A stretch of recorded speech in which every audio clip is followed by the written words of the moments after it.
Hello, আসসালামু আলাইকুম সবাইকে। সবাই কেমন আছেন? আশা করি সবাই অনেক ভালো আছেন।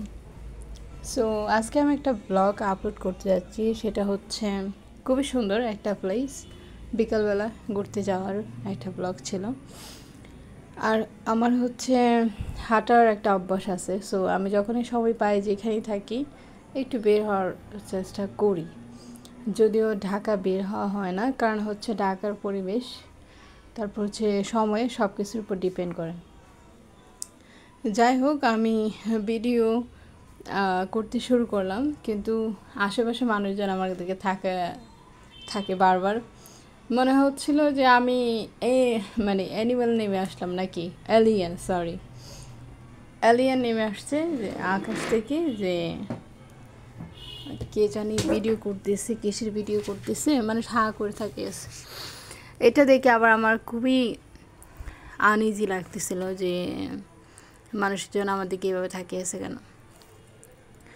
যাই হোক, পরিবেশটা অনেক সুন্দর ছিল, আমি খুব এনজয় করতেছিলাম, আমার খুব ভালো লাগতেছিল। আমি হচ্ছে কেবল গোসল করে, চুলও ঠিকভাবে শুকায় নাই, গোসল করে আমি হচ্ছে বের হয়ে গেছি, একটু খাওয়া দাওয়া করে বের হয়ে গেছি। তো আমি হচ্ছে খুব হাওয়া হচ্ছিল, খুব বাতাস বইতেছিল, কারণ মেঘলা ছিল বিকালটা, দুপুর থেকে মেঘলা আকাশ।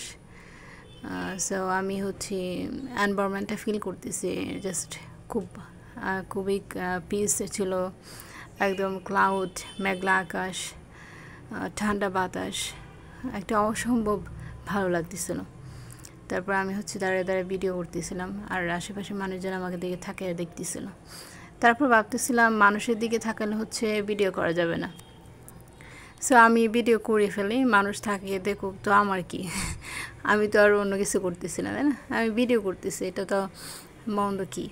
যাই হোক, তারপর হচ্ছে পিসফুল একটা এনভায়রনমেন্ট, বিকালটা সুন্দর, বাতাস, আমার খুব ভালো লাগতেছিল। আমি হচ্ছে খুব সুন্দর করে ভিডিও করতেছি, আর ভাবতেছি যে লাইফটা যদি এভাবেই চলে যেত, হ্যাঁ, লাইফে কোনো জঞ্জাল ঝামেলা কোনো কিছু না আসতো, খুব ভালো হতো, তাই না?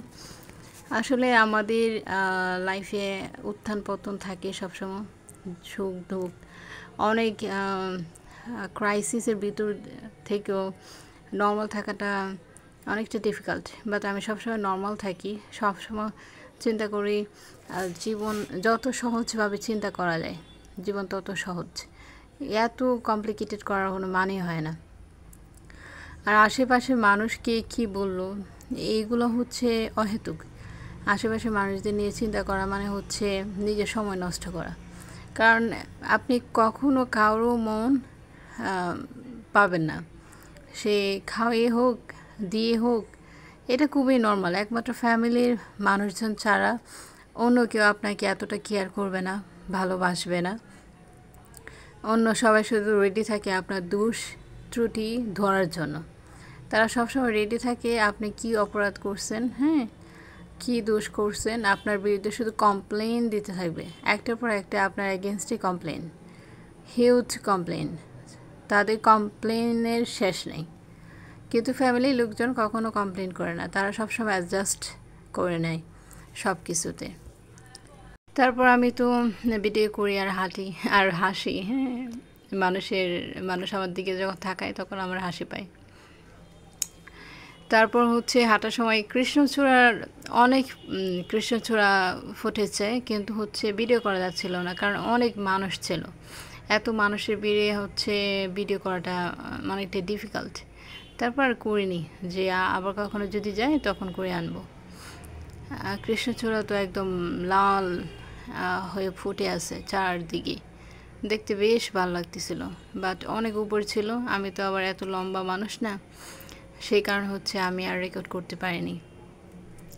তো আমি এতটুকুই করলাম।